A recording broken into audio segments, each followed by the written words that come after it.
To remove your TikTok profile photo, first of all, go to a browser on your smartphone. In browser, search for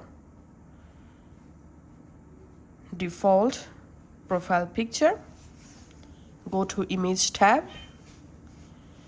And now you have to find out this type of blank profile photo.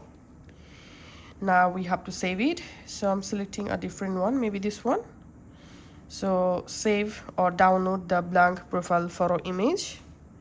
Now go back to your TikTok app and come to your profile. Tap this edit. Tap on change photo. And here we can see no option to delete our current profile photo. Okay, now tap on upload photo and select the downloaded blank profile photo here and tap on next. Tap on next. And you can just crop or resize the photo just like this. Tap on save.